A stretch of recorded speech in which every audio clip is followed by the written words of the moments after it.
Hey everyone, Sean Flac 2.0 here. I know it's been a while since I've done a video, so I just want to do a quick update about what's going on.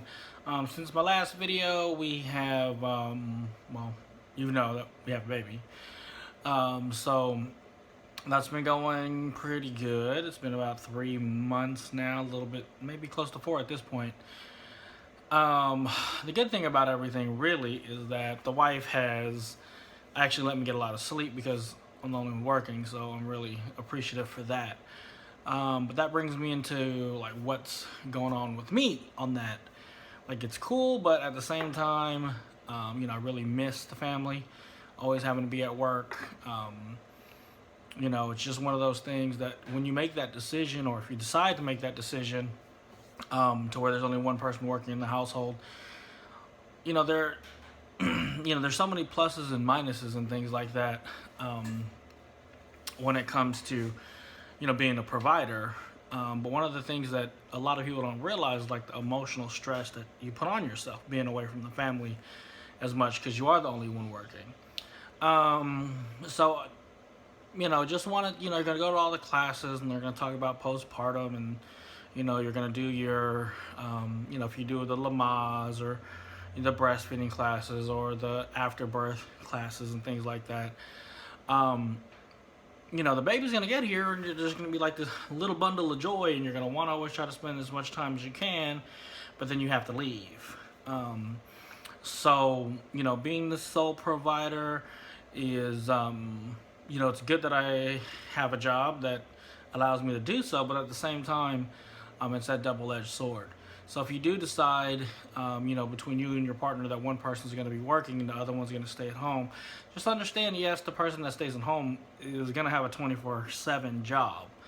But there are stresses on the person that does leave.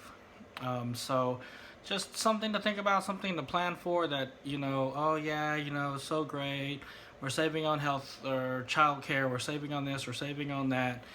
But at the same time, depending on where you live, your commute's going to eat into your time with the family. And just realize that that's going to be something that has to be thought about when you're making that decision. It's kind of like one of the things I've been dealing with. Other than that, baby boy's good.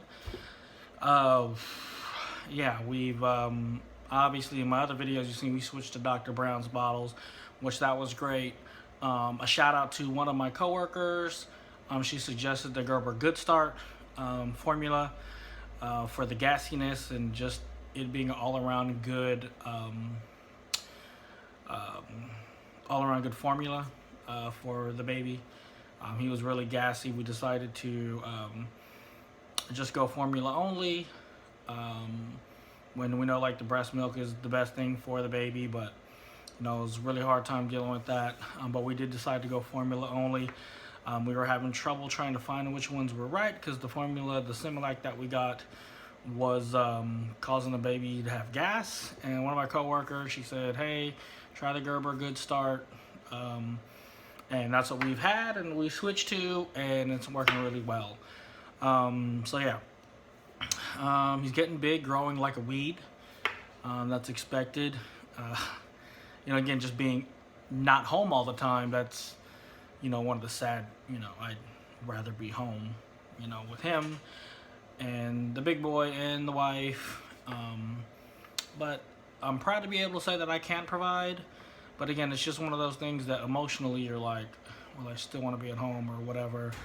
And we can't necessarily do that. So anyway, just sharing that as far as like Sean Flac's Big Adventure playlist. Want to put out that real quick, one shot type of situation. The lighting in here is off because I'm toying with, I'm in the garage because that's, great things always start in the garage type of situation. So I'm toying with some different lights and like a background.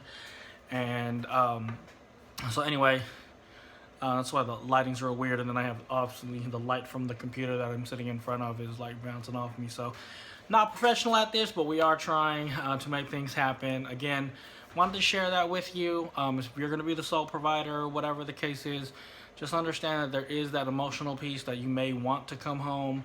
You may feel like you're not spending enough time at home, but as long as you have a good understanding with your partner, then it's something easier to do. Also, don't forget the little things. Just because you work all the time doesn't necessarily mean you don't have to help around the house. I try to do the dishes once a day, try to sweep and mop the floors, obviously steam bottles when I can. So just because you're the only one providing doesn't necessarily mean that you should shy away from the housework. I will have to say, because being a stay-at-home parent is a 24-hour thing. You do not get to leave. You do not get breaks. You're just always on call. And so if you, as the sole provider, are never there or whatever, when you are there, those little things help. Those little 10-minute breaks, something less that your partner has to do. That definitely, they appreciate that. So keep that in mind. And so far, if you know our situation, my older son is not with my wife. So if you do have stepchildren or other children, from however you want to say it, in the family, we are a blended family. So make sure that they know that they're still loved in a situation like this where there's a new baby and stuff like that.